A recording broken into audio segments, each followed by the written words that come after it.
The universe is hiding secrets that break its own rules.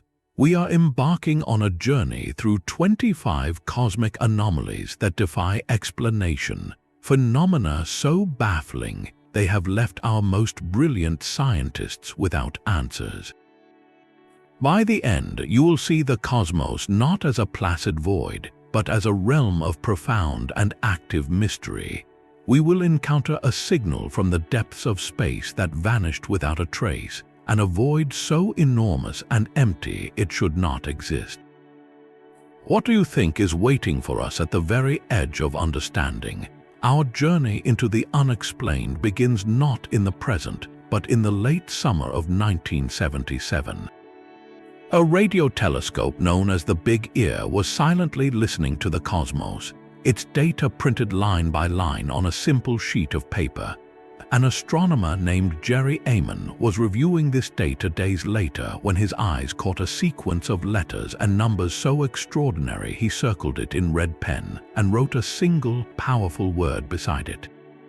Wow, what he saw was a radio signal unlike any natural static from stars or galaxies. It was a focused, powerful burst of noise concentrated on one specific frequency, the precise channel scientists had theorized an advanced civilization might use to announce its presence. It came from the direction of the constellation Sagittarius, lasted for exactly 72 seconds, and then vanished forever. The intensity of the signal spiked off the charts, a perfect match for what an artificial, interstellar beacon might look like.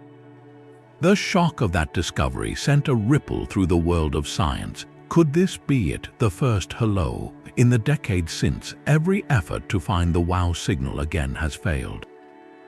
Not a single whisper. We have aimed our most powerful telescopes at that same patch of sky, listening intently, but the cosmos has offered only silence.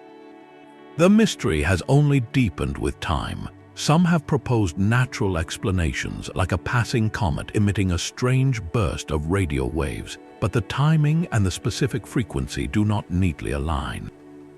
Others point to the possibility of a one-time astronomical event we simply do not yet understand. Yet the ghost of that 72-second burst remains, a tantalizing and solitary piece of evidence that somewhere, something once shouted into the dark. It stands as a monument to our cosmic loneliness and our enduring hope, a question mark written in the static of the universe that refuses to be erased. That signal was a shout from a single point in the void, but what if the entire cosmos is being pulled silently in one direction? This is the unsettling reality of dark flow. Picture the expansion of the universe after the Big Bang as a vast, gentle current carrying all galaxies apart from one another. Yet when scientists mapped the motions of thousands of galaxy clusters, they found something inexplicable. These colossal structures, each containing thousands of galaxies, are not just drifting apart. They are also streaming together like leaves caught in a cosmic river, all moving toward a single region of space at speeds exceeding 1 million miles per hour. This motion is not random. It is a coordinated drift on a scale so immense it defies everything we know about gravity's reach. The gravitational pull of all the visible matter in our universe, every star and galaxy we can see, is not nearly strong enough to cause this. So what invisible force is doing the pulling? The leading and profoundly radical hypothesis points beyond the edge of everything we can observe.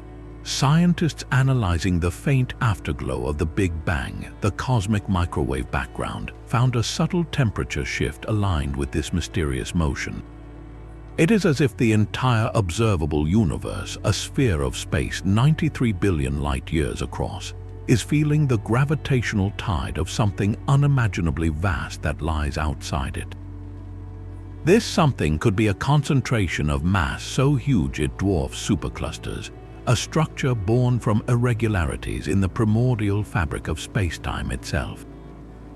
Or it could be evidence of something even more staggering, the gravitational tug of another universe entirely, a neighboring cosmic bubble in an endless multiverse brushing against our own. The idea sparked intense debate, with some researchers proposing the data might be an artifact or a statistical fluke. Yet the evidence persists, a ghostly current in the deepest cosmic maps. If dark flow is real, it means our universe is not an isolated island. It is being drawn toward an unseen shore, a destination hidden beyond the horizon of light, forever redefining the map of reality itself. That ghostly current of dark flow hints at a destination beyond our sight, but our own galactic neighborhood is caught in a much more immediate and powerful grip. Lurking in the depths of space, hidden directly behind the brightest band of our own Milky Way, lies a gravitational monster. We cannot see it with optical telescopes, for our view is completely blocked by a thick veil of interstellar gas, dust, and billions of stars. This is called the zone of avoidance, and for decades it masked one of the cosmos's greatest secrets. Yet by tracking the motion of galaxies around us, astronomers in the 1970s and 80s made a startling realization. Our galaxy, along with every other galaxy in our local region, is not drifting aimlessly. We are all being pulled with immense force toward a single point in the constellation Centaurus. The source of this pull was named the Great Attractor. It is a gravitational anomaly of almost unimaginable scale, possessing the mass of tens of thousands of galaxies like our Milky Way. Picture the entire solar system, every planet, every asteroid, all orbiting the Sun. Now scale that up by a factor of billions. Our entire galaxy and the hundreds of thousands of galaxies around us are in a slow cosmic orbit around this invisible focal point. The sheer power required to orchestrate this motion is staggering, and for years its true nature was a complete mystery, hidden behind that impenetrable galactic curtain. How do you study something you cannot see? You listen to the universe in a different language. Radio waves and X-rays can penetrate the dust of the Milky Way where visible light cannot. Using these tools, like the Parkes radio telescope in Australia and space-based X-ray observatories, scientists began to map the unseen structure. They discovered that the Great Attractor is not a single bizarre object. It appears to be the dense gravitational heart of an even more colossal entity, a vast supercluster of galaxies now known as Laniakea, a Hawaiian word meaning immense heaven. Our own Milky Way resides on a far suburban fringe of this cosmic continent. The Great Attractor is essentially the downtown core, the central mass toward which everything in Laniakea is slowly flowing. This discovery reframed our cosmic address. We are not just in the Milky Way or the local group. We are part of the Laniakea supercluster, and our ultimate gravitational allegiance lies with this hidden titan. Yet the quest is not over. Recent observations suggest the pull of the Great Attractor itself might be influenced by something even larger and more distant, a reminder that every answer in cosmology seems to unveil a deeper, more profound question. The Great Attractor pulls countless galaxies toward a hidden heart, but what if the opposite were true? What if you traveled for hundreds of millions of light years and found almost nothing at all? This is the reality of the Boötes Void, a region of space so profoundly empty it has earned the name the Great Nothing. If you placed our Milky Way at its center, the nearest major galaxy would be so far away its light would take tens of millions of years to reach us. In a volume of space nearly 330 million light-years across, a sphere large enough to contain thousands of galaxies like our own, astronomers have found only about 60. This is not just a sparsely populated neighborhood, it is a cosmic desert of staggering scale, a hole in the fabric of the universe that should not, according to our best models, exist. Our understanding of cosmic structure is based on the idea that after the Big Bang, matter clumped together under gravity, forming a vast, interconnected web of filaments and clusters with great voids in between. But the Boötes Void is not a normal void. It is a supervoid, an emptiness so vast it defies the statistical predictions of how matter should be distributed. Imagine shaking a box of glitter and watching it settle into a fine, dusty film. Now imagine finding a perfectly clean circle on that film the size of your dinner plate. That is the level of anomaly we are confronting. The sheer scale of the nothingness suggests something prevented galaxies from forming here, or perhaps something cleared them out long ago. How could such a void form? One possibility lies in the very early universe. Tiny quantum fluctuations in the primordial soup of matter and energy were stretched to enormous sizes by a period of faster-than-light expansion called inflation. It is possible the Boötes Void is the imprint of an exceptionally large underdensity from that ancient epoch, a region that started with far less raw material than the rest of the cosmos. Another, more speculative idea involves the mysterious force known as dark energy. Could dark energy have acted more powerfully in this region, pushing matter apart and preventing the gravitational collapse needed to birth galaxies? Or is the void itself, in a strange twist, evidence of a collision with another universe in the multiverse, a cosmic bruise where structure was wiped clean? The few galaxies that do persist within this great desert are themselves objects of intense study. They are the ultimate island universes evolving in profound isolation. Without the frequent gravitational interactions and mergers that shape galaxies in crowded clusters, these lonely islands may represent a purer, quieter path of galactic evolution. Studying them is like finding a single tree growing in the middle of an endless salt flat. It tells us about the bare minimum conditions required for a galaxy to survive and what happens to stellar communities when they are cut off from the cosmic web entirely. Their very existence shining in the darkness makes the surrounding emptiness feel even deeper and more mysterious. The Boötes Void stands as a monument to absence, a silent question written across hundreds of millions of light years. It reminds us that the universe is not just defined by what is there, but by what is startlingly, inexplicably not. Such profound emptiness challenges our models of cosmic structure, but sometimes the mystery is not about what is missing, but about what is actively being hidden. Far closer to home, a star just over 1,000 light-years away in the constellation Cygnus is doing something that no other star we have ever seen does. Its name is KSE 8462852, but you likely know it as Tabby's star, named for the astronomer Tabby who led the team that discovered its bizarre behavior. For years, the Kepler Space Telescope stared at this star, along with 150,000 others, searching for the telltale, periodic dimming caused by an orbiting planet. What Kepler found at Tabby's star was not the gentle, predictable dip of a world passing by. Instead, the light from this star plummeted in dramatic, chaotic events. It dimmed by as much as 22%, a staggering amount. For comparison, if Jupiter, the largest planet in our solar system, passed in front of our Sun, it would block only about 1% of the light. Whatever is blocking Tabby's star is not a planet. It is something colossal and irregular. The dips in brightness are not on a regular schedule. They are asymmetric, meaning the light fades and returns at different rates. Some dips last for days, others for weeks, and their shapes are jagged and unpredictable. This ruled out the simplest explanation immediately. A swarm of comets was proposed, a vast cloud of icy bodies breaking up and casting dust into space. But to cause dimming this severe, the number of comets required would be implausibly huge, on a scale never observed around any other star. Another idea suggested a recent planetary collision, leaving a massive, swirling field of debris.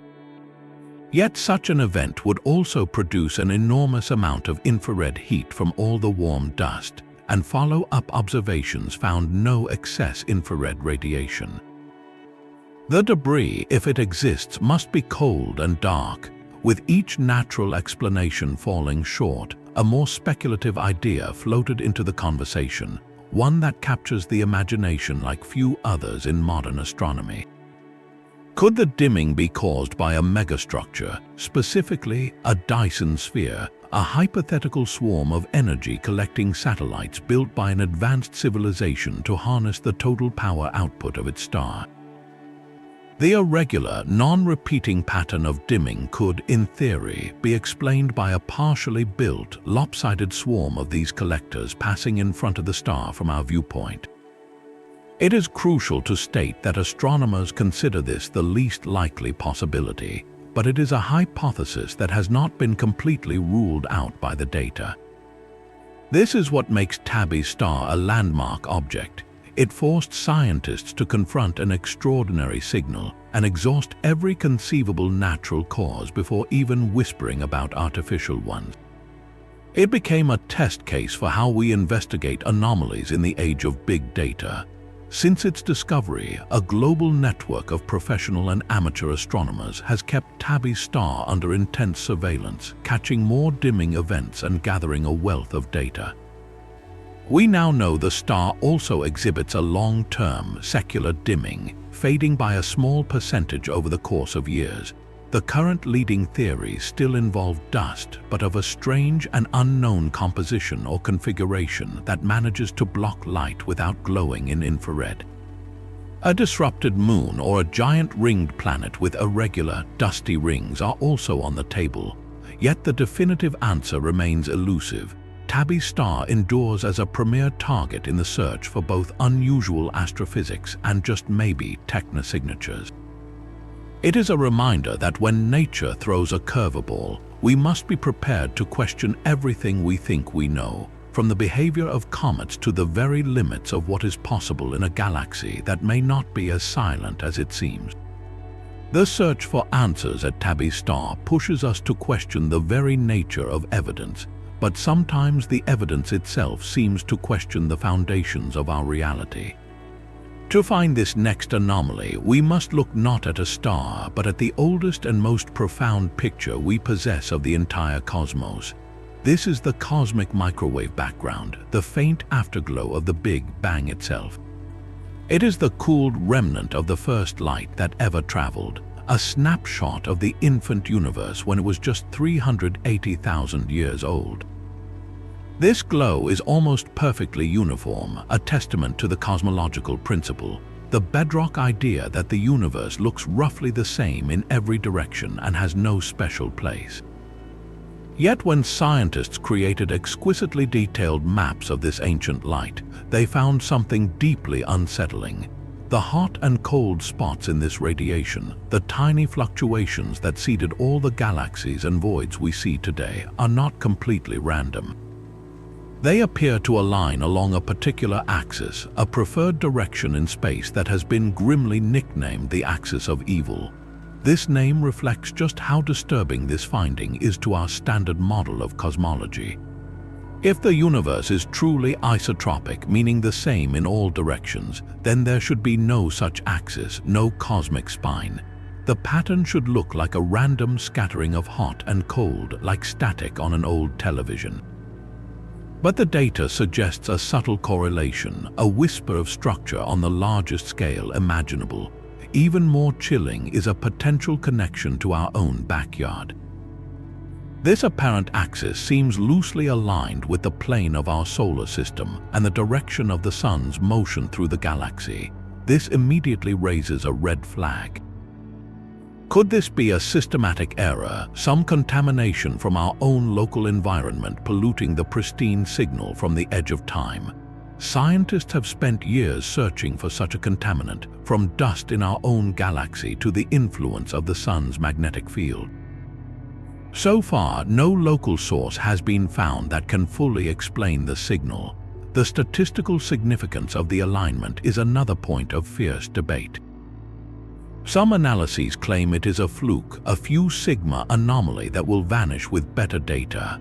Others insist the pattern is real and persistent, showing up in data from multiple satellites. If it is real, the implications are staggering. It could mean the universe has a fundamental handedness, a preferred orientation imprinted at its birth. It might be a fossil from a time before the Big Bang, a scar from a collision with another universe, or evidence that the cosmos is not infinite and uniform, but has a larger, more complex topology we cannot yet see. The axis of evil, whether a profound truth or a persistent phantom, represents a direct challenge to our most cherished assumptions. It asks us if we are truly seeing the universe as it is, or if we are somehow seeing our own reflection in the oldest mirror of all. The axis of evil challenges our view of the cosmos from its very beginning, but a more tangible mystery was unfolding much closer to home, with a pair of robotic explorers drifting silently into the dark. The Pioneer 10 and 11 spacecraft, launched in the early 1970s, were humanity's first emissaries to the outer planets and the first human-made objects destined to leave our solar system entirely. As they completed their historic flybys of Jupiter and Saturn, their trajectories were monitored with exquisite precision by teams of navigators back on Earth. By the late 1980s, a tiny, persistent discrepancy had emerged in the data. Both spacecraft were slowing down ever so slightly more than they should have been. They were experiencing a constant sunward deceleration, a gentle but unrelenting tug back toward the sun. This was the Pioneer anomaly. The force was incredibly small, about 10 billion times weaker than the gravity we feel on Earth's surface. Over the course of a year, it would cause a drift of just about 5,000 miles from the predicted position. But in the realm of deep space navigation, where calculations must be perfect over decades, this was a glaring and persistent error. It was as if the spacecraft were driving with a nearly imperceptible but constant pressure on the brakes. For over 2 decades, this anomaly defied explanation. Scientists considered and ruled out a host of possibilities. Was it the gravitational pull of unknown objects in the distant Kuiper belt? The data said no. Was it a subtle effect of dark matter? The distribution did not match. Could it be a sign that our understanding of gravity itself, Einstein's theory of general relativity, needed a slight modification at the vast scales of the outer solar system? This was a tantalizing and radical idea. The painstaking detective work to solve this mystery is a testament to scientific perseverance. The key, it turned out, was not in the distant cosmos but in the spacecraft themselves. Pioneer 10 and 11 were powered by radioactive thermoelectric generators, which produced heat as a byproduct of creating electricity. That heat radiated away from the spacecraft in all directions. But the spacecraft's design was asymmetrical. More heat was radiated from the back, facing away from the sun and their main antenna, than from the front. This created a tiny, imbalanced force, a photon recoil. Just as a garden hose kicks back slightly when water sprays out, the spacecraft experienced a minuscule push from the photons of heat radiating off its body. When a team of researchers finally performed a monumental analysis, reconstructing the spacecraft's thermal blueprints and modeling decades of heat radiation, they found that this thermal recoil force could account for most, though perhaps not all, of the anomalous deceleration. The primary mystery was solved not with new physics, but with extraordinarily careful accounting of old engineering. Yet the Pioneer anomaly's legacy is profound. It forced an unprecedented level of rigor in tracking deep space missions and accounting for every possible non-gravitational force, no matter how small. It demonstrated that even a whisper of unexpected data, when measured precisely enough, can challenge our assumptions and drive us to examine our instruments and our theories with a finer lens. The case may be largely closed, but it stands as a permanent reminder that the greatest puzzles are sometimes hidden in the smallest details, waiting for a generation patient enough to look. The meticulous accounting that solved the Pioneer puzzle gave us confidence, but the cosmos had another, more mischievous glitch in store. When our robotic explorers swing by Earth to steal a little gravitational energy for their long journeys, the numbers sometimes refuse to add up. This is the flyby anomaly, a tiny, unpredictable nudge that has affected several spacecraft during their critical Earth gravity assists. The principle of a gravity assist is elegant, using a planet's gravity like a slingshot to fling a probe farther and faster into the solar system. We can calculate these maneuvers with incredible precision, predicting the spacecraft's final speed down to a fraction of a millimeter per second. Yet for missions like Galileo, Near, and Rosetta, the post-flyby tracking data revealed a small but undeniable discrepancy. Their velocities were off, not by much, sometimes just a few millimeters per second, but consistently outside the margin of error. It is as if the spacecraft received a secret, extra push on its way out of Earth's gravitational embrace. What makes this anomaly so perplexing is its inconsistency. It does not happen every time, and the effect seems to depend on the geometry of the flyby itself, the specific incoming and outgoing trajectory of the craft. This pattern ruled out a simple error in our measurement of Earth's mass or a constant unknown force. The anomaly appeared linked to the flyby's asymmetry, the difference between how the spacecraft approaches the planet and how it departs. One leading hypothesis points to a subtle, relativistic effect known as frame dragging. Einstein's theory predicts that a massive rotating object like our spinning Earth literally twists the fabric of space-time around it. This warping is incredibly faint, but perhaps during a close, high-speed flyby, a spacecraft could interact with this twisted geometry in a way our standard models do not fully capture. Could Earth's rotation be imparting this tiny, extra kick? The math suggests it is possible, but the predicted effect from known frame dragging is still smaller than what has been observed. Other scientists have looked closer to home, wondering if Earth's extended atmosphere, the tenuous exosphere that reaches far into space, is interacting with the spacecraft in an unknown way. Even a minuscule amount of atmospheric drag at those altitudes could, in theory, alter the trajectory. Yet the anomaly has also been detected on flybys where atmospheric influence should have been negligible, keeping this idea in contention but not providing a definitive answer. There is even speculation about a possible connection to the Earth's magnetic field or interactions with the solar wind that are not in our simulations.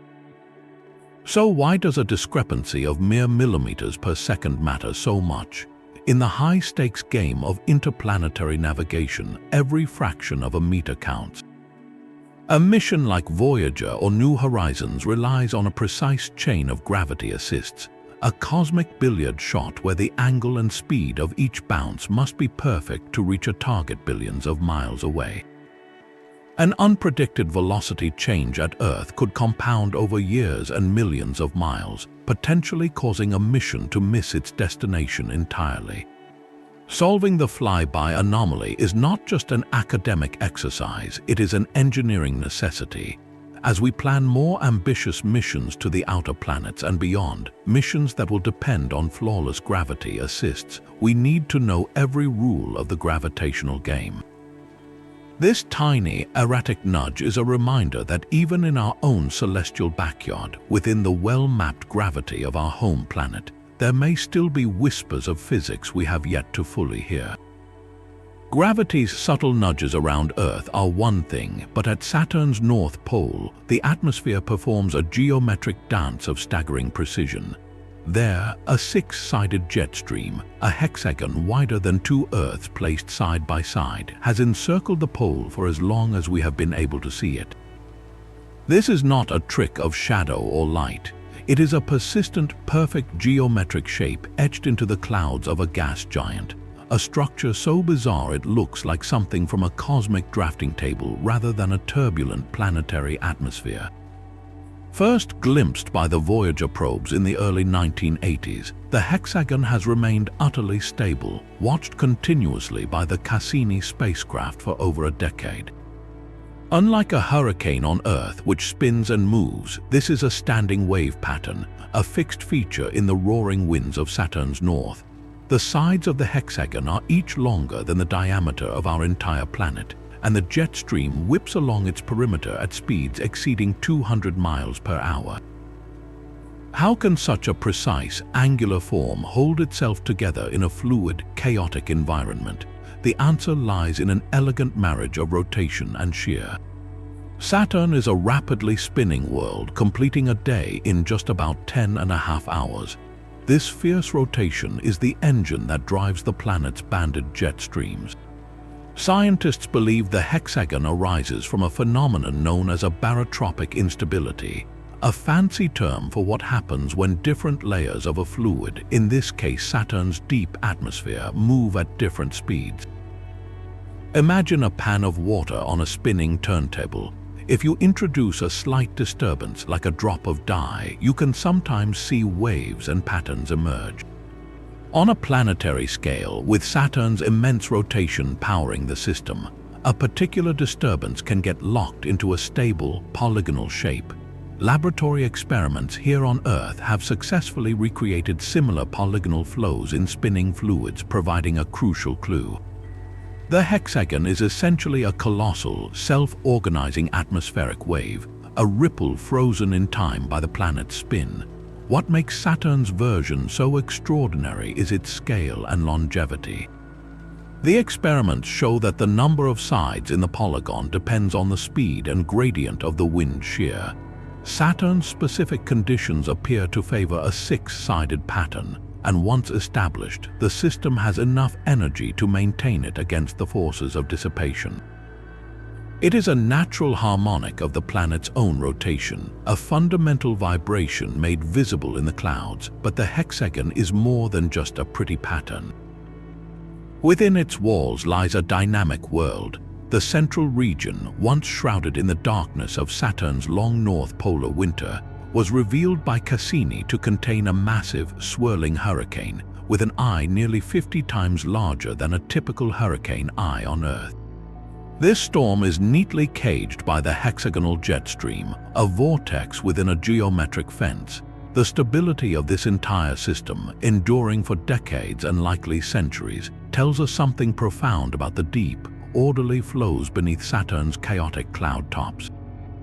It is a reminder that even in the fury of a gas giant's atmosphere, hidden mathematical order can emerge and persist, a natural wonder that turns a planet's pole into a cosmic work of geometric art.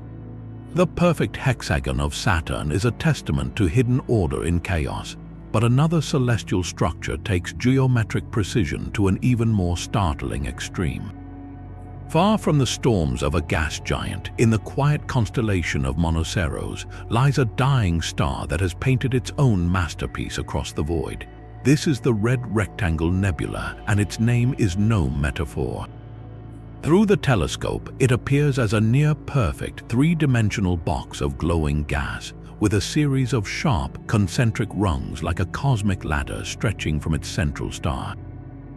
The effect is so precise, so architectural, that it looks less like a natural phenomenon and more like a piece of abstract art or a structure built by intelligence. Yet this is no alien artifact. It is the breathtaking signature of a star in its final, delicate act of transformation. At the heart of this geometric wonder is a binary star system known as HD 44179. One of these stars is a red giant, a sun like our own that has exhausted the hydrogen fuel in its core and begun to swell and die. As it puffs off its outer layers into space, the intense radiation and stellar wind from its smaller, hotter companion star collide with this ejected material. This collision is not chaotic but remarkably controlled. The two stars orbit each other in a precise dance, and their gravitational interplay funnels the outflowing gas and dust into two opposing cones or jets that shoot out from the poles of the system. We see this structure almost perfectly edge on from Earth, which is why it appears as a rectangle with a dark band across its middle, the shadow of a thick dust torus encircling the stars. But what creates the ladder, those stunning, evenly spaced rungs? This is where the true astrophysical magic happens. As the central red giant pulsates, it does not shed its material in a steady stream, but in rhythmic bursts like a slow, cosmic heartbeat. Each pulse sends a new shell of gas expanding outward. When a faster shell slams into a slower one ejected earlier, it creates a shock wave, a standing wave of pressure that compresses the material. These periodic shock waves act like a sculptor's tools, carving the gas and dust into distinct concentric steps. It is a natural feedback loop of stellar vibration and hydrodynamic forces, etching a perfect record of the star's death throws into the surrounding nebula. The red rectangle is what astronomers call a protoplanetary nebula, a brief and beautiful phase that lasts only a few thousand years as the star transitions into a white dwarf surrounded by a glowing planetary nebula. We are catching it in a fleeting moment of supreme order before the structure dissipates into the interstellar medium. Beyond its stunning geometry, the red rectangle holds another profound secret. Spectroscopic studies have revealed it is rich in complex organic molecules known as polycyclic aromatic hydrocarbons. These are essentially large, carbon-based molecules, the building blocks of soot, but also the fundamental precursors to the chemistry of life. In the harsh environment of this nebula, under the glare of ultraviolet light from the hot companion star, these intricate molecules are forming and surviving. This makes the red rectangle not just a gallery of cosmic art, but a natural laboratory.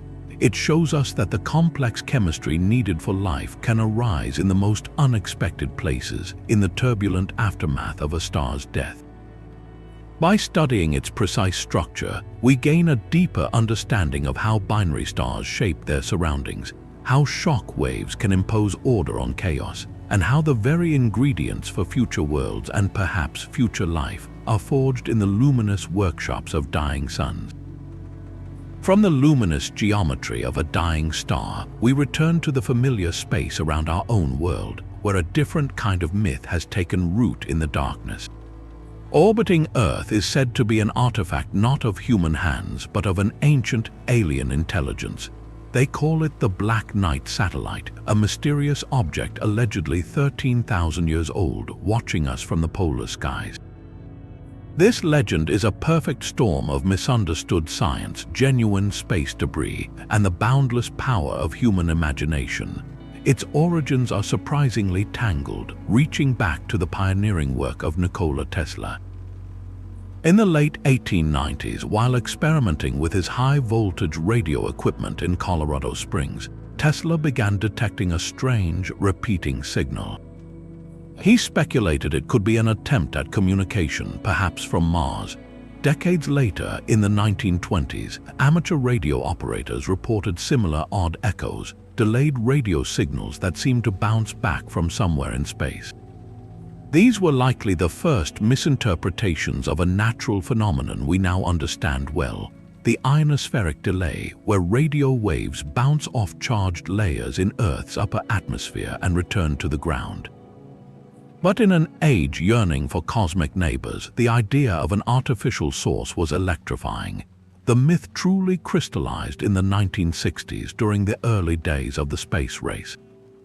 Newspapers reported that the United States Navy had detected a dark, unknown object in a polar orbit, something the Soviet Union had not launched. This was, in reality, the discovered remains of a secret American reconnaissance satellite project, but the cloak of secrecy allowed speculation to flourish. Then came the imagery. A photograph taken during the 1998 Space Shuttle Endeavour mission to the International Space Station became the iconic proof for believers. It shows a dark, angular shape against the curve of Earth and the vastness of space. The truth is both mundane and fascinating. That object was a thermal blanket lost by astronauts during a spacewalk. It was a piece of insulated fabric, roughly the size of a refrigerator door, tumbling slowly end over end as it drifted away from the shuttle. In the stark sunlight and shadow of orbit, this mundane debris took on a sinister, manufactured appearance. The human mind is wired to find patterns, especially faces and familiar shapes, a trait called pareidolia. In the grainy, black and white image, we saw what we wanted to see, a crafted satellite, not a lost piece of equipment. Today, we track thousands of pieces of orbital debris, from spent rocket boosters to flecks of paint. The skies around our planet are cluttered with the archaeological layers of our own spacefaring history. Every unidentified piece of radar returned from the early days has been accounted for or attributed to known, human-made objects. There is no anomalous 13,000-year-old satellite. Yet the legend of the Black Knight endures, a captivating cultural artifact. It speaks to a deep and persistent hope, or perhaps an anxiety, that we are not alone, and that evidence of other intelligences has been here all along, hidden in plain sight. It is a mystery born not from the cosmos, but from our own desire to solve it, a reminder that sometimes the most compelling anomalies are the ones we build ourselves from fragments of signal, shadow, and story. Deep within the hidden heart of our own galaxy, a silent, invisible fire is burning. This is the galactic center excess, a mysterious fog of high-energy gamma rays pouring from the core of the Milky Way. For over a decade, the Fermi Gamma Ray Space Telescope has been mapping the sky in this most energetic form of light, revealing a universe of violent beauty, from the crushing magnetic fields of pulsars to the jets of supermassive black holes. Yet when scientists focused on our own galactic center, they saw something that did not fit the map. There is a smooth, diffuse, and overwhelming glow of gamma radiation that cannot be explained by any known catalog of objects.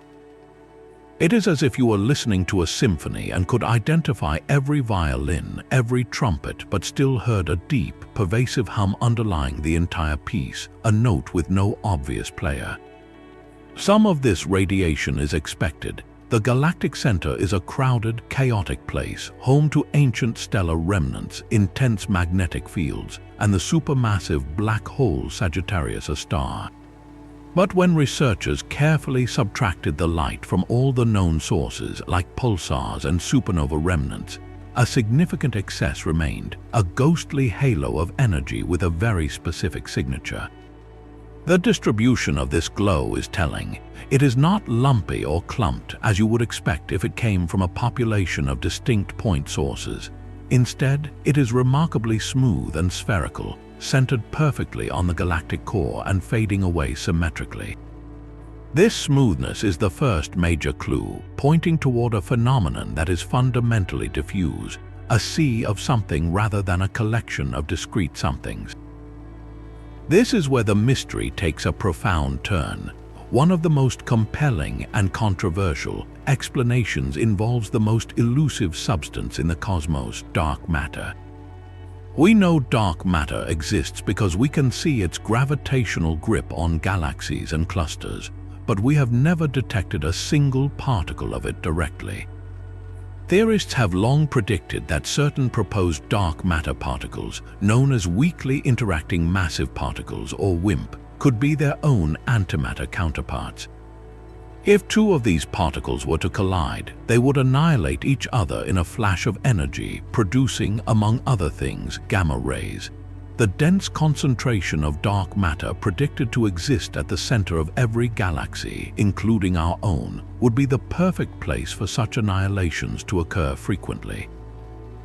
The smooth, spherical shape of the excess glow matches what computer models predict for a dark matter halo being energized by these particle collisions. It is a tantalizing possibility, the first potential indirect signal of dark matter's true nature. Yet extraordinary claims require extraordinary evidence, and the scientific community has proposed other, less exotic solutions. The leading alternative suggests the glow comes from a vast, unseen population of millisecond pulsars. These are the rapidly spinning corpses of dead stars, beaming out lighthouse-like pulses of radiation. Individually, they would be too faint for Fermi to resolve as distinct points at such a great distance, but collectively, thousands of them could blend together into that smooth, diffuse fog we observe. Recent observations have indeed found hints of point-like sources within the excess, bolstering this idea. It becomes a cosmic detective story of competing interpretations. Is the glow the smooth signature of an invisible particle sea, or the combined murmur of countless faint stellar corpses? The answer holds the key to one of the universe's deepest secrets. If the dark matter hypothesis is correct, analyzing this gamma-ray signal could tell us the mass of the dark matter particle and how it interacts, finally cracking a mystery that has defined cosmology for half a century. If it is pulsars, we have discovered an entirely new chapter in the life cycle of stars at the galactic core, a hidden population rewriting our understanding of stellar archaeology. For now, the galactic center excess remains an open file, a siren song from the heart of darkness. It reminds us that sometimes the most important discoveries are not dramatic explosions in the distance, but a subtle, persistent light where none should be, a quiet question mark glowing at the center of our cosmic home. While the galactic center excess is a ghostly glow from a known place, the next anomaly appeared where nothing was supposed to be at all. They are called odd radio circles, or ORCs, and they are exactly that: enormous, faint, perfect circles of radio emission hanging in the dark. Discovered only in 2020 by astronomers combing through vast radio sky surveys, these structures are visible in no other wavelength of light, not in optical, not in X-ray, only in the silent hum of radio waves. They are not small. Each ORC is hundreds of kiloparsecs across. To grasp that scale, our entire Milky Way galaxy is roughly 30 kiloparsecs from end to end. A single one of these circles could contain dozens of Milky Ways lined up side by side. They are cosmic halos of staggering proportion, and at the very heart of each perfect ring sits a single, ordinary-looking galaxy. This is the core of the mystery, a titanic structure anchored to a seemingly modest host. The discovery itself is a modern astronomy story. It came not from a lone telescope, but from the colossal data stream of projects like the Australian Square Kilometre Array Pathfinder, which maps the sky in radio waves with incredible sensitivity. Astronomers and even citizen scientists working on projects like Radio Galaxy Zoo were scanning these maps when they began to notice these faint, circular smudges. At first, they were dismissed as imaging artifacts, glitches in the data, perhaps rings around known objects, but the circles persisted. They were real. And they had no explanation. What could possibly create such immense, symmetrical, and transient rings of radio energy? The theories proposed are as wild as the objects themselves. One leading idea points to a titanic shockwave. Perhaps the circle is the aftermath of a colossal explosion at the galaxy's center, like a merger of two supermassive black holes.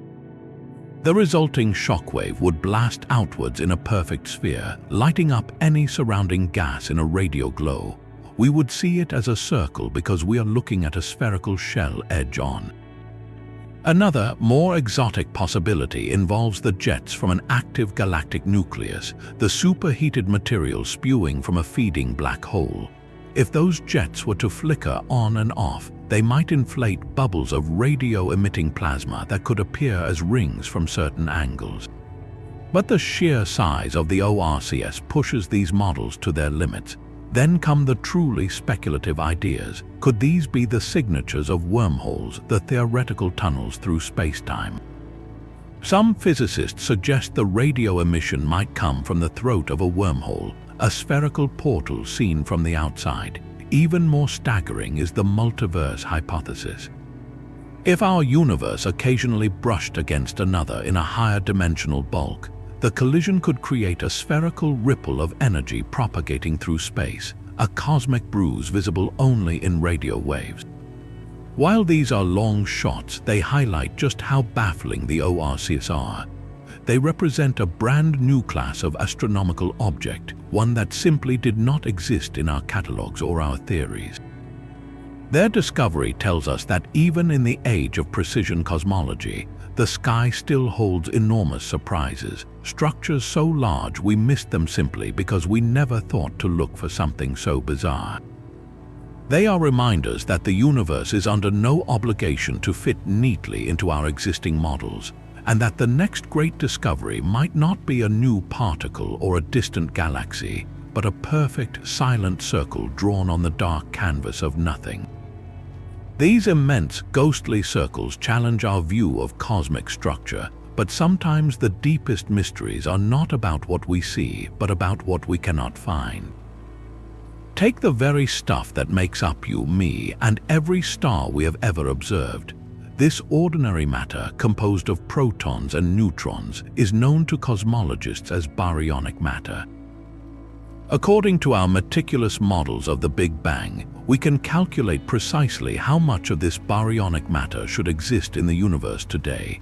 Yet when astronomers add up all the visible matter, everything locked in stars, galaxies, and the glowing gas we can detect, they come up shockingly short. Over half of all the ordinary matter in the universe is simply missing. This is the missing baryons problem, and it is not a small accounting error. It is a gap equivalent to losing every other atom in creation. So where did it all go? The leading suspect is not in the bright cities of stars, but in the vast, dark country between them. Theorists believe the missing matter is hiding in a diffuse, superheated fog known as the warm-hot intergalactic medium, or the WIM.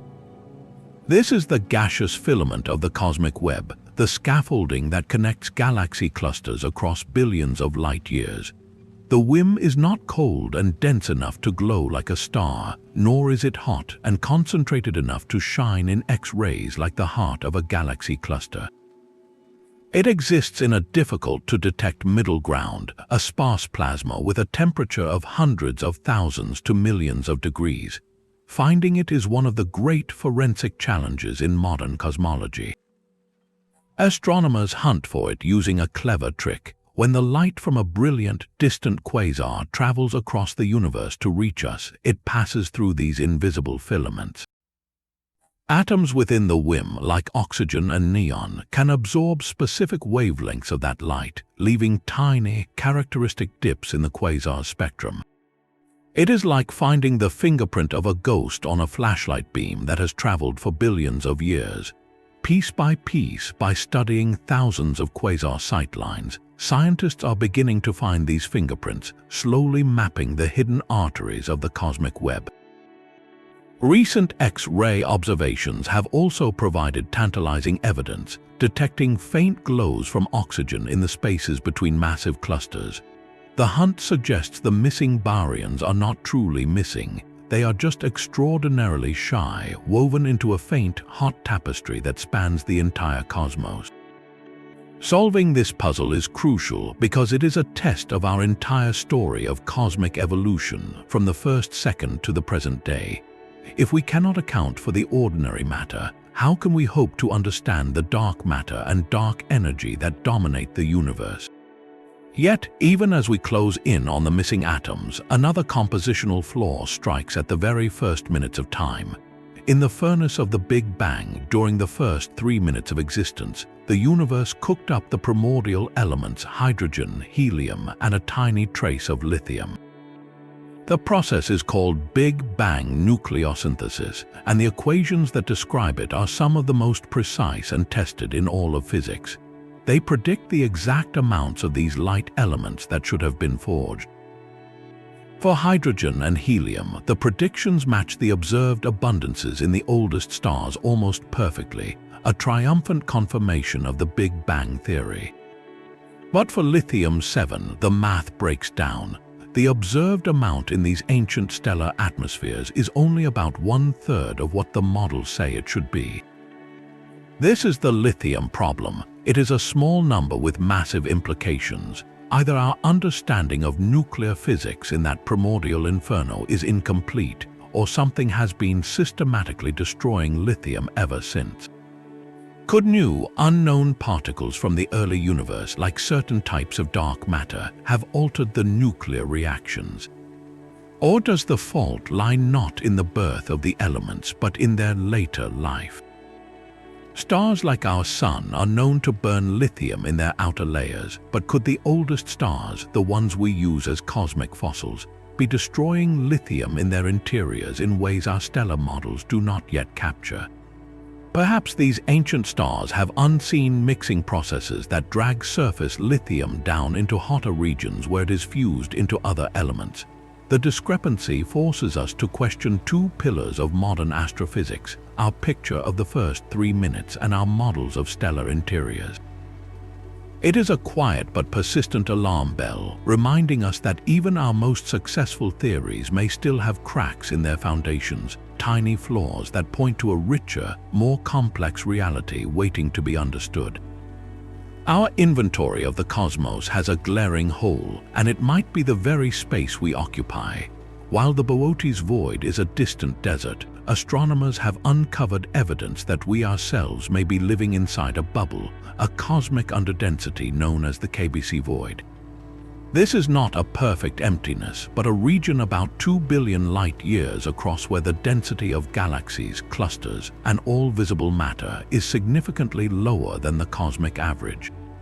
Picture the universe as a lumpy sponge. Most galaxies reside in the dense filaments and knots. The KBC Void, with our Milky Way near its center, is one of the larger holes in that sponge. For decades, our measurements of the universe's expansion rate, a number called the Hubble constant, have relied on objects within this local bubble. If we are indeed in an underdensity, the gravitational landscape here is slightly weaker. Galaxies around us would feel less of a collective tug from their neighbors, allowing them to drift apart a little more easily under the influence of dark energy. This means when we measure how fast nearby galaxies are receding from us, we might be getting a slightly inflated value, a local reading that does not represent the true global expansion rate of the universe. The KBC Void offers a potential escape from a growing crisis, but to understand why, we must confront the Hubble tension head-on. This is not a minor statistical quibble, it is the most pressing problem in modern cosmology. For over a century, we have known the universe is expanding. Pinpointing the exact speed of that expansion, the Hubble constant, is astronomy's grand challenge, akin to finding the most fundamental number describing the cosmos's evolution. Scientists use two primary, independent methods. The first is the local distance ladder. Astronomers painstakingly measure distances to nearby stars like Cepheid variables, whose predictable pulsations act as standard candles. They then use these to calibrate distances to farther supernovae in other galaxies. By observing how fast those galaxies are moving away, they calculate a local expansion rate.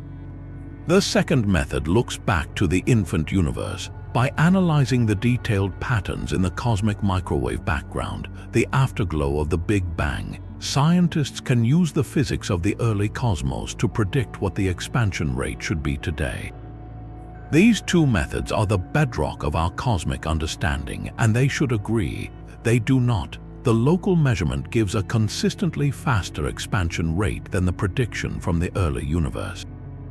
The discrepancy is now at a level of about 5 sigma, meaning the probability it is a random fluke is less than 1 in a million. This is a direct conflict, a crack in the foundation of the standard model of cosmology. Either something is wrong with our local measurements, or something is fundamentally missing from our model of the universe's history. This is where the KBC Void hypothesis enters. If we live in a local underdensity, our local measurement could be off, artificially high. But recent, more comprehensive surveys have cast doubt on whether the void is large or empty enough to fully resolve the tension. The crisis, therefore, deepens. If the void cannot explain it away, we are forced to consider that new physics is required. The most discussed candidate is called early dark energy, a theoretical form of energy that could have briefly surged in the universe's first few 100,000 years, altering the sound waves imprinted on the cosmic microwave background and changing the predicted expansion rate for today. Other ideas include modifications to gravity itself or exotic properties of dark matter. The Hubble tension is not just a number puzzle, it is a direct challenge to our story of the cosmos from its first moments to the present day. It forces us to ask, are we seeing the universe clearly, or are we trapped in a local bubble of misconception? The answer will either calibrate our maps or rewrite our cosmic history entirely. The Hubble tension questions the very expansion of space. But some particles hurtle through that space with such ferocious energy, they seem to defy the universe's own speed limits. This brings us to the GZK cutoff, a cosmic rule written in the faint glow of the Big Bang's afterglow. The universe is not empty. It is filled with the cosmic microwave background, a sea of low-energy photons left over from the primordial fireball. For a proton or atomic nucleus traveling across billions of light years, this background radiation is not just a faint whisper, it is a minefield. A cosmic ray particle with sufficiently high energy, above about 5 times 10 to the 19th electron volts, will inevitably collide with one of these background photons. The collision is so violent it creates new particles, sapping the cosmic ray's energy in a process called photopion production. This creates a theoretical wall, the Greisen-Zatsepin-Kuzmin cutoff. No cosmic ray from a source farther than about 150 million light-years should reach Earth with an energy higher than this. The universe itself should act as a natural filter, capping the energy of distant travelers. Yet our detectors on Earth have recorded multiple events that smash right through this wall. Observatories like the Pierre Auger Observatory in Argentina, a vast array of water tanks and telescopes spread over 1,100 square miles, have captured the faint cascades of particles created when these ultra-high energy cosmic rays strike the atmosphere. The data shows a handful of events with energies far exceeding the GZK limit. This is a profound violation. It suggests either our understanding of particle physics at these extreme energies is incomplete, or these cosmic rays are not coming from the distant universe at all. They must originate from relatively nearby within our own galactic neighborhood to avoid the energy-sapping journey. But what local source possesses such unimaginable power? The hunt for the accelerators has led to some of the most violent objects known. Active galactic nuclei, where supermassive black holes devour matter and spew jets of plasma, are prime suspects. So too are magnetars, neutron stars with magnetic fields so intense they could potentially wrench particles to unbelievable speeds. There are even more exotic possibilities, like defects in the fabric of spacetime known as cosmic strings, snapping and releasing titanic bursts of energy. The GZK violators are messengers from a frontier of physics we cannot yet recreate, carrying secrets of acceleration mechanisms that dwarf anything humanity could ever build. But one cosmic ray stands alone in its sheer, jaw-dropping power. On the evening of October 15, 1991, the Fly's Eye detector in Utah recorded an event so extraordinary it earned the nickname the "Oh my God" particle. It was a single subatomic particle, likely a proton, that struck the upper atmosphere with an energy of about 3 times 10 to the 20th electron volts. To grasp this, that single particle carried the kinetic energy of a baseball moving at 60 miles per hour, but compressed into a space a million times smaller than a grain of sand. It was traveling at 99.9999999999996% of the speed of light, so close to the ultimate limit that in its own frame of reference, it could have crossed the entire Milky Way in mere minutes. The source of this celestial bullet remains a complete mystery. Tracing its path back into space points to a void, an empty region with no obvious powerful galaxies or quasars. It came from nowhere and everywhere, a ghost from the dark. The energy required to accelerate a particle to this velocity is staggering, demanding magnetic fields and conditions that strain our wildest theories. Could it have been a one-in-a-universe event, the decay of a super-heavy dark matter particle from the early cosmos? Or was it a random, perfect alignment with a hyper-relativistic jet from a black hole billions of light-years away? The "Oh my God" particle and the GZK violators represent the extreme edge of cosmic violence. They are not just astronomical curiosities, they are natural particle accelerators operating at energies 100 million times greater than the Large Hadron Collider. Each detection is a fleeting glimpse into the most energetic processes in the universe, processes that forge the rules of reality itself in realms where our physics textbooks may no longer apply. They remind us that the cosmos is not only vast and mysterious, but also unimaginably powerful, capable of hurling fragments of atoms with the force of a major league pitch across the endless dark. Even the most powerful cosmic rays are fleeting events, but the universe has also written its secrets in permanent ink across the spectrum of light.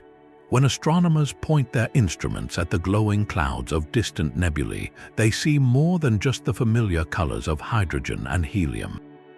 Superimposed on that light are strange, jagged peaks of emission in the infrared part of the spectrum. These are the unidentified infrared bands, a set of spectral signatures that have been observed for decades in regions where stars are born and where stars die. The pattern is consistent and recognizable, a fingerprint left by something abundant in the space between the stars. The leading suspect is a family of complex organic molecules known as polycyclic aromatic hydrocarbons. Picture the molecular structure of soot or the arrangement of atoms in a charcoal briquette.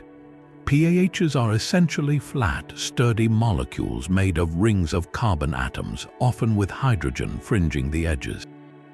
They are incredibly stable, able to survive the harsh radiation of space. When a single one of these molecules is zapped by ultraviolet light from a nearby star, it vibrates and spins in a specific way, releasing a very distinct set of infrared wavelengths.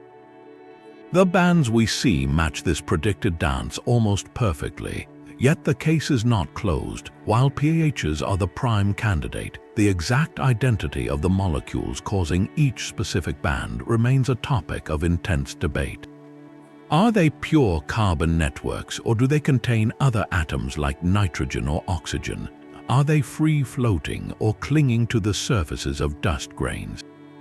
This is where the mystery moves from the telescope to the laboratory. Scientists are trying to recreate the cold, near vacuum of interstellar space in chambers on Earth, zapping candidate molecules with lasers to see if their infrared fingerprints match the cosmic ones.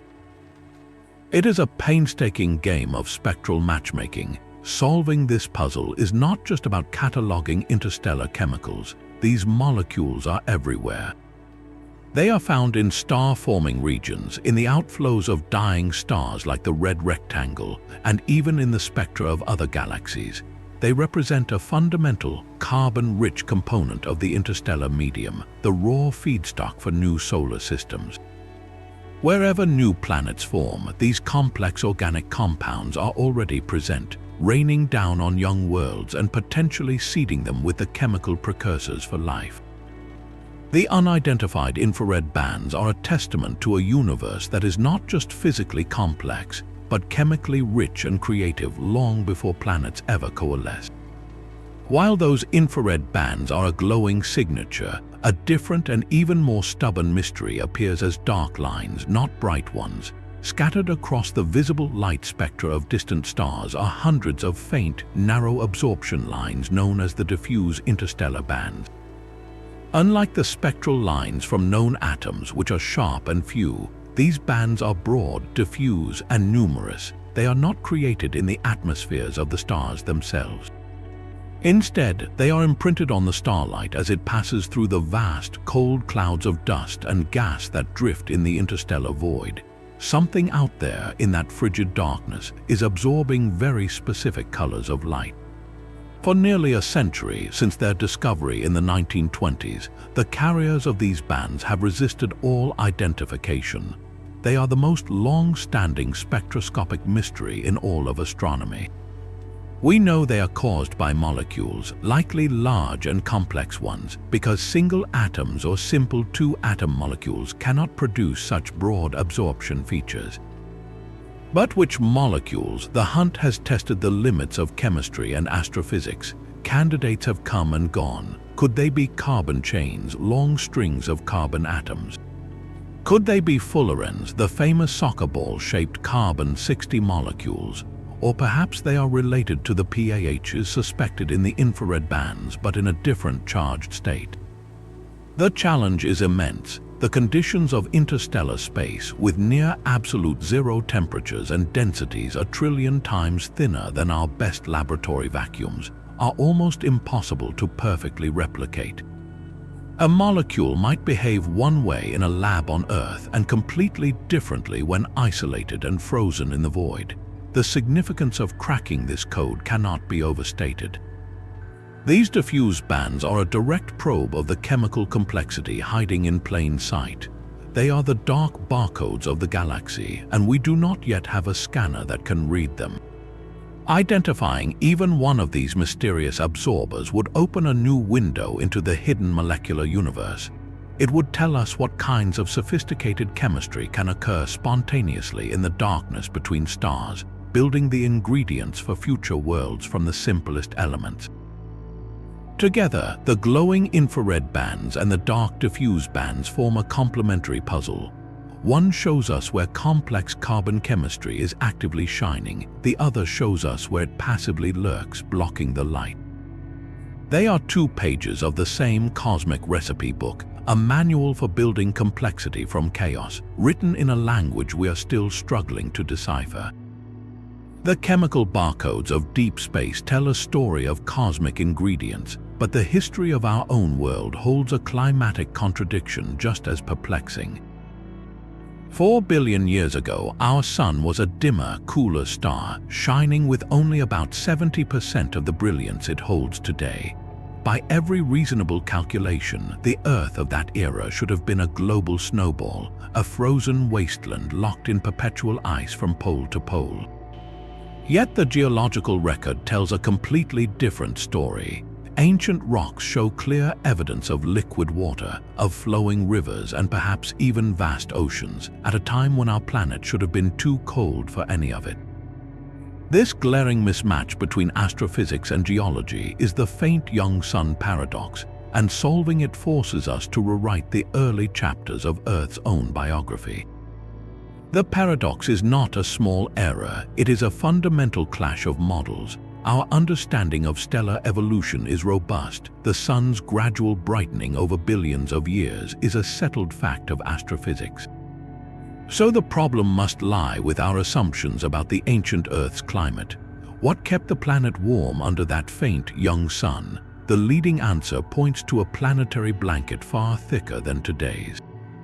Scientists propose that the early Earth's atmosphere was laden with powerful greenhouse gases, most likely carbon dioxide and methane, at concentrations hundreds of times greater than present levels.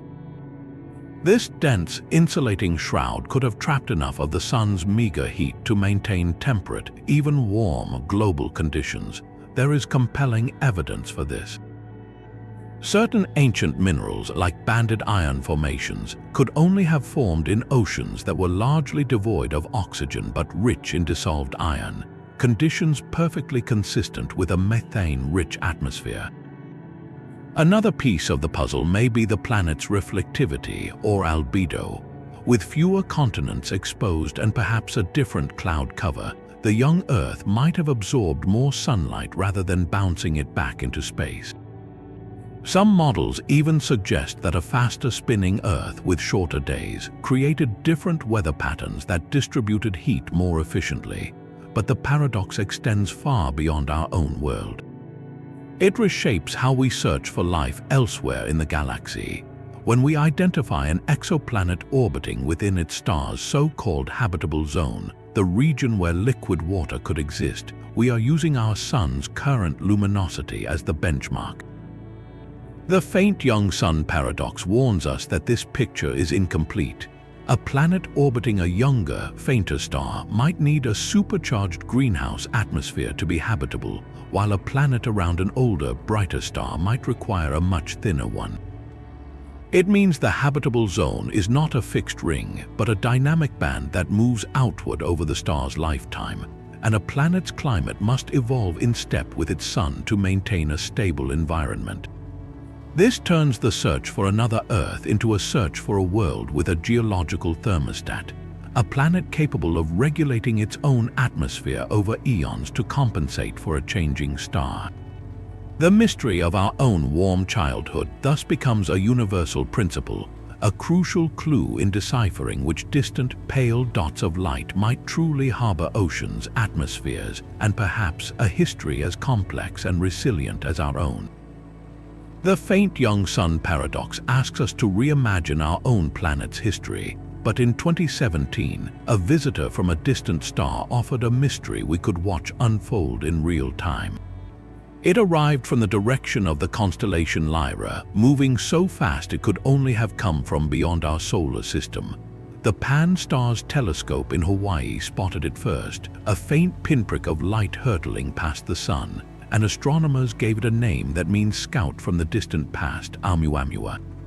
This was humanity's first confirmed encounter with an object born around another star, and its behavior immediately defied expectations. As it raced away from the sun, something was wrong with its trajectory.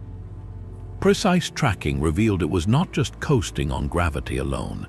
An unseen force was giving it an extra tiny push, a non-gravitational acceleration. For comets, this is common behavior caused by outgassing, when sunlight heats icy surfaces and jets of vapor act like natural thrusters.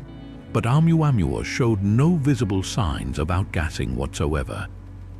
No surrounding cloud of gas and dust called a coma, no tail streaming behind it. It was as dark and featureless as a cinder in space. This was the core of the puzzle, an acceleration with no visible engine. The hunt for a natural explanation began in earnest. One compelling idea proposed that Oumuamua was essentially a hydrogen iceberg. In the cold depths of interstellar space, a chunk of solid hydrogen could form. As it neared our sun, the warming would cause the hydrogen to sublimate directly from solid to gas, providing the thrust without producing the dusty debris of a typical comet. The problem is that such an object is incredibly fragile, likely unable to survive a long journey through the galaxy. Another theory suggested a nitrogen iceberg similar to the surface of Pluto. A chunk of frozen nitrogen outgassing could also explain the acceleration, and nitrogen ice is far more robust. Yet, the amount of nitrogen required to form such a large object seemed statistically unlikely. Then there was its shape. While we never got a clear picture, the way its brightness changed dramatically as it tumbled suggested an extreme geometry, perhaps long and thin like a cigar or flat and pancake-like. This was unusual, as most natural objects in space tend toward lumpy, rounded forms. The combination of the hidden acceleration, the lack of a coma, and the odd shape created a perfect storm of mystery. It was in this gap of uncertainty that a more provocative hypothesis emerged. Harvard astronomer Avi Loeb famously suggested we could not rule out an artificial origin. He proposed that the acceleration could be explained by solar radiation pressure, the physical push of sunlight itself. If Oumuamua were extremely thin and lightweight, like a discarded piece of a light sail, sunlight bouncing off it could provide the precise extra push observed. It would be a piece of ancient technology, a derelict spacecraft or a fragment of one, drifting between the stars. The scientific community largely disagrees with this interpretation, favoring exotic natural explanations, but Loeb's argument highlighted a crucial point. Our models are built on what we know, and Oumuamua was categorically unknown. Its very existence forced a paradigm shift. We now know interstellar visitors are not vanishingly rare. Since Oumuamua, we have detected a second, the clearly cometary Borisov. New telescopes like the Vera C. Rubin Observatory will soon find many more, turning a singular anomaly into a new field of study.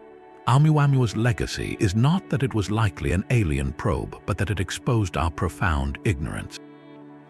It taught us that the galaxy is constantly exchanging material, and that some of that material behaves in ways our textbooks do not yet describe. It was a silent scout that passed through our backyard, leaving behind a trail of questions that will shape our search for the next stranger that sails in from the dark. While Oumuamua was a solitary wanderer, the most colossal structures in existence are moving together in a silent, coordinated dance. recent observations have uncovered something startling about the universe's great cities, its galaxy clusters. These are not static gatherings of hundreds or even thousands of galaxies held together by gravity. Instead, the galaxies within many of these massive clusters appear to be coherently rotating, like a vast celestial carousel hundreds of millions of light-years wide. They are all slowly swirling around a common axis, a shared center of spin. This discovery is deeply puzzling because our standard models of cosmic evolution do not predict it. When we trace the history of the universe back to the Big Bang, we believe the initial conditions were remarkably smooth. The tiny quantum fluctuations that seeded all structure were random and should not have imparted a significant, organized spin to regions as vast as superclusters. The angular momentum for individual galaxies comes from smaller-scale interactions and mergers, but for an entire cluster to spin as one unified entity requires a coordinated twist on a scale that challenges our origin story. Measuring this subtle motion is a feat of astronomical precision. Galaxies within a cluster are not physically connected. They are separated by millions of light-years of near emptiness. To detect a shared rotation, astronomers must measure the individual velocities of hundreds of galaxies within a cluster, not just their speed away from us, but their precise motion across our line of sight. They look for a telltale pattern, galaxies on one side of the cluster's proposed axis moving toward us relative to the cluster's center, while galaxies on the opposite side are moving away. It is the Doppler shift signature of a spinning plate, but etched in the light of countless stars across an unfathomable volume of space. The data, gathered from painstaking surveys, suggests this pattern is real and surprisingly common. So where does this immense spin come from? The answer is likely woven into the fabric of the cosmic web itself. Picture the universe's large-scale structure not as isolated clusters, but as a three-dimensional tapestry of dense filaments and empty voids. As gravity pulls matter from the voids into the filaments, and then funnels it along those filaments into the dense knots that become clusters, the flow is not perfectly straight. The asymmetric tug of neighboring filaments and the gravitational torque from massive, adjacent voids can impart a gentle, twisting motion to the entire inflow of matter. Think of water swirling down a drain, the rotation caused by the shape of the basin and any initial irregularities in the flow. On a cosmic scale, the basin is shaped by the distribution of dark matter and the gravitational landscape of surrounding structures that formed over billions of years. This means the slow spin of a galaxy cluster is a fossil record. It encodes the history of how that particular region of the universe collapsed, a memory of the gravitational forces exerted by the cosmic web during its assembly. If confirmed, this large-scale rotation forces us to revise our models of structure formation. It suggests that the early universe might have had more complex, larger-scale irregularities than we thought, or that the process of gravitational collapse naturally generates organized spin on scales we previously considered too large for such coherence. Each slowly turning cluster becomes a clue, a giant whirlpool in the river of space-time, pointing us toward a more detailed understanding of how the universe went from a near-uniform soup to the magnificent, structured, and surprisingly dynamic cosmos we observe today. That cosmic carousel motion is a whisper from the universe's structure, but the most profound whisper of all comes from its very first light, where one patch of sky holds a chill unlike any other. Embedded in the faint glow of the cosmic microwave background is a region known simply as the cold spot. It is not just a little cooler than its surroundings, it is a significant and vast depression in temperature, a cosmic dimple hundreds of millions of light-years across. While the CMB is famously uniform, it does have tiny, random fluctuations, hot and cold spots of various sizes, like the static on an old television.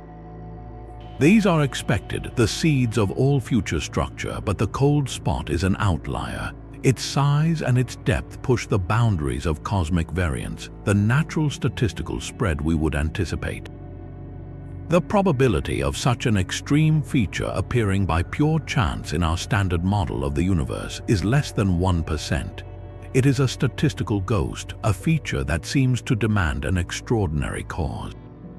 So what could carve such a profound cold patch into the afterglow of creation? The first and most straightforward explanation astronomers pursued was a giant supervoid. If there were an enormous, mostly empty region of space between us and the surface of last scattering where the CMB originates, the light passing through it would lose a tiny amount of energy due to a subtle effect called the integrated Sachs-Wolf effect. Think of a photon, a particle of light climbing out of a deep gravitational well. It expends energy to escape, and that energy loss translates to a slight redshifting, a cooling of its temperature. If the cold spot were caused by a void, it would be the largest structure ever discovered, a void dwarfing even the Boötes Void. Astronomers have searched for this proposed supervoid with great intensity. While some large underdensities have been found in the general direction, none match the staggering scale and emptiness required to fully account for the temperature drop. The observed voids are simply not big enough or empty enough to be the sole culprit. This failure of the simple void explanation opens the door to far more radical ideas. The most breathtaking possibility is that the cold spot is a cosmic bruise, an imprint from a collision with another universe. This stems from the theory of eternal inflation, which suggests our universe is one bubble in a frothing, infinite multiverse. In this model, other bubble universes are constantly inflating into existence in a higher dimensional reality. If our bubble universe, during its own inflationary expansion, brushed against or collided with a neighboring bubble, the energy of that collision would leave a distinct signature on the CMB. The interaction would drain energy from that region of our infant cosmos, creating a spot that is colder than the rest. It would be a scar from a battle between separate realities, a fossilized handshake from a cosmos that is not our own. This is not a fringe idea, but a serious, though highly speculative, hypothesis published in peer-reviewed journals. The signature predicted by such a collision matches the general profile of the cold spot, a circular area of depressed temperature. Of course, extraordinary claims require extraordinary evidence, and a single anomalous spot, however strange, is not yet proof of a multiverse. The scientific process now turns to verification and prediction. Future experiments like the Simons Observatory and the next generation of CMB satellites will map the cosmic microwave background with unprecedented sensitivity and resolution. They will scrutinize the cold spot's precise texture, looking for telltale patterns within it, like concentric rings or specific polarization signals that would be the smoking gun of a bubble collision. They will also search the entire sky for other, similar anomalies. If the cold spot is a one in a universe statistical fluke, we should find no others. But if it is a genuine signature of a multiversal structure, there might be more such imprints elsewhere on the sky, other bruises from encounters in the primordial foam. Until then, the cold spot remains one of the most tantalizing hints in all of cosmology. It is a cold silence in the first light of everything, a quiet that may be echoing from beyond the edge of our own reality. It challenges us to consider that the greatest cosmic anomalies are not just puzzles within our universe, but might be messages from outside it, waiting for us to learn how to read the handwriting on the wall of creation. The search for a supervoid powerful enough to explain that cosmic chill has focused on the constellation Eridanus. Astronomers have indeed mapped large underdensities in that general direction, regions where galaxies are fewer and farther between. One candidate, sometimes called the Eridanus supervoid, spans a staggering distance of nearly 1 billion light-years. Yet even this colossal emptiness faces a critical problem. It is not nearly empty enough. To produce the profound temperature drop we see in the cold spot, a void would need to be both unimaginably vast and almost perfectly devoid of matter. The observed voids, while significant, contain far more galaxies and intervening mass than the theory requires. The gravitational wells they present are simply too shallow to cause the full energy loss predicted. It is like expecting a deep canyon to slow a rolling ball, but finding only a gentle valley instead. The effect is there, but it is orders of magnitude too weak.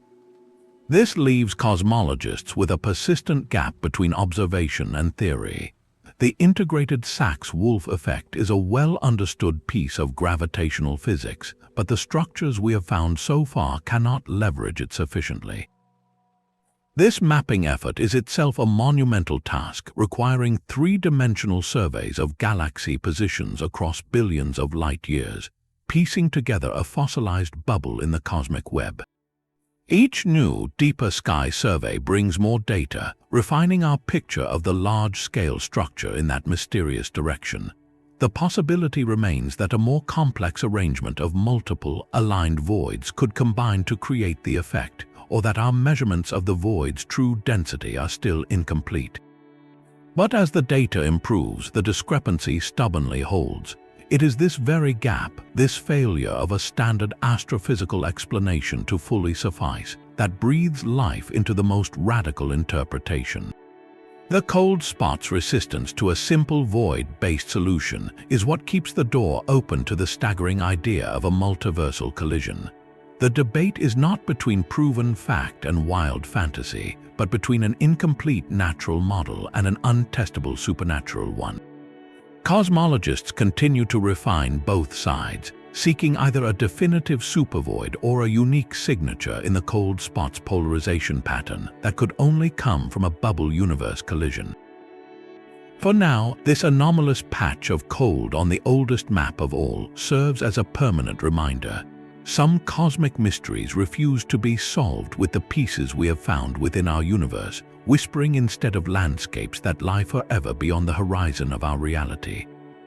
If the cold spot is not a cosmic void, then its explanation must lie beyond the physics we know. This is where the theory of eternal inflation offers a staggering possibility.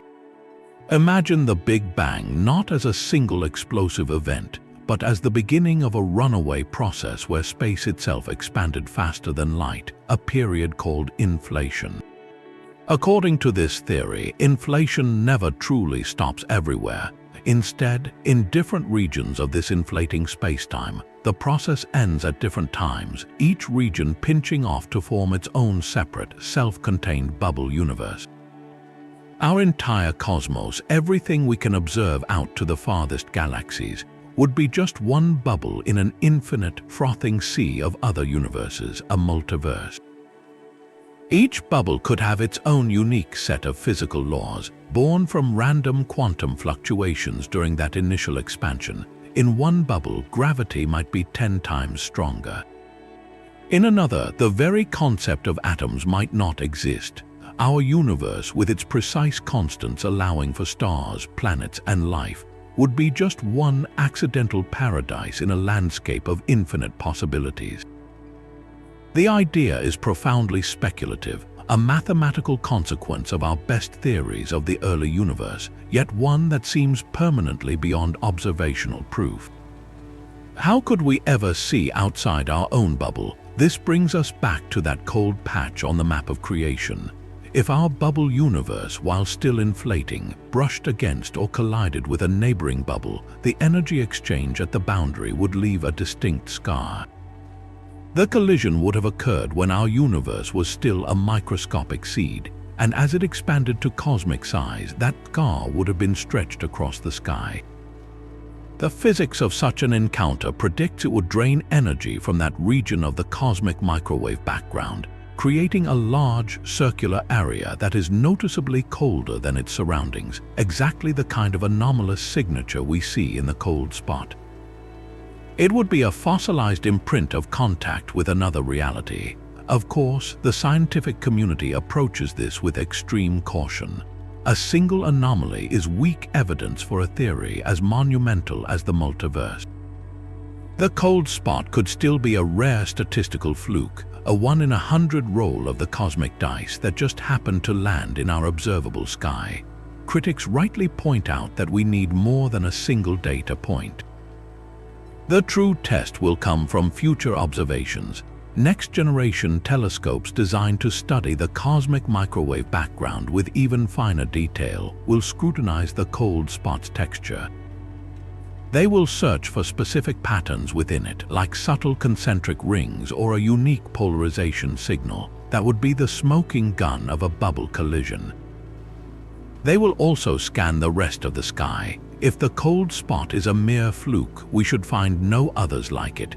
But if it is a genuine signature of a multiversal structure, there might be more such bruises hidden in the ancient light, other points of contact in the primordial foam. The cold spot, therefore, represents something extraordinary, a potential bridge between the untestable and the observable. It takes a concept that lives solely in the equations of theoretical physicists, the multiverse, and offers a place to look for its fingerprint in the real sky. Whether it ultimately proves to be a cosmic mirage or our first glimpse beyond the horizon of everything we know, it forces us to confront the ultimate scale of reality. It suggests that the greatest anomalies are not just puzzles within our universe, but might be messages from outside it, written in the cold silence of the first light. These cosmic puzzles are far more than just scientific curiosities. They are the very engines of human progress, the questions in the dark that force us to build a better lantern. Every anomaly we have encountered, from the faint whisper of the wow signal to the profound chill of the cold spot, represents a direct challenge to our understanding. And it is in rising to meet that challenge that we grow, both technologically and intellectually. To hear a signal that should not exist, we had to construct vast radio telescopes that now map the universe in exquisite detail. To track a spacecraft's tiny, unexpected nudge, we perfected the art of deep space navigation to a breathtaking degree, enabling missions to touch asteroids and orbit distant worlds. The puzzles themselves fund the tools, and the tools unveil deeper puzzles in a beautiful, unending cycle of discovery. At their core, these anomalies force a profound and necessary humility. They ask us, what if our laws are not universal? What if our corner of space-time is not typical? Each one is a potential crack in the foundation of our knowledge, and investigating that crack is how we ensure the foundation is sound or learn how to build a new one. The faint young sun paradox did not just rewrite Earth's climate history, it fundamentally altered how we define a habitable zone around other stars. The Hubble tension is not merely a number dispute, it is a direct confrontation between our story of the universe's infancy and its present reality, pushing us to invent new physics or see our local bubble with clearer eyes. This process of being proven wrong, of having our assumptions upended, is not a failure of science. It is science working exactly as it should. Ultimately, this relentless pursuit of the unexplained speaks to something fundamental within us. It is the same drive that sent ancient navigators across uncharted oceans and modern explorers to the lunar surface. We are a species wired for wonder, compelled to look at the stars and not just see points of light, but to ask what they are, how they work, and if we are alone among them. The 25 cosmic anomalies we have explored are waypoints on that endless journey. They remind us that the universe is not obligated to make sense to us, that it operates on scales and timelines that dwarf human experience, and yet we persist in trying to understand it. The value lies not only in the answers we may one day find, but in the act of searching itself. For in that search, we measure the darkness, we map the silence, and we continually rediscover our own boundless capacity for curiosity in the face of the great, beautiful, and defiant unknown. From the fleeting wow signal to the vast chill of the cold spot, we have journeyed through 25 cosmic anomalies that refuse to bow to simple explanation. Each one, from the silent geometry of Saturn's hexagon to the ghostly pull of dark flow, serves as a powerful reminder that our map of the universe is still being drawn, filled with beautiful blank spaces labeled only with question marks. These are not errors in our calculations or signs that science has failed. They are the exact opposite, Every unexplained signal, every unexpected motion, every statistical ghost is the very engine of discovery, pushing us to build better telescopes, craft sharper theories, and look at the cosmos with ever more curious eyes. They force a necessary humility, asking us to consider that the laws we hold as universal might be local, or that our corner of space-time might be profoundly atypical. So, what do you think stands as the most baffling anomaly of them all? Is it the coordinated spin of entire galaxy clusters, a dance choreographed on a scale we can barely comprehend? Or the oh my god particle, a cosmic bullet fired from an invisible gun? Could the persistent chill of the cold spot be our first glimpse of a multiverse, or will it, like the pioneer anomaly, eventually yield to a brilliant but conventional explanation? The conversation does not end here. Share which mystery captivates you most in the comments below, and let us know if you believe any of these could be evidence of something truly revolutionary, from dark matter particles to echoes of other realities. For more deep dives into the wonders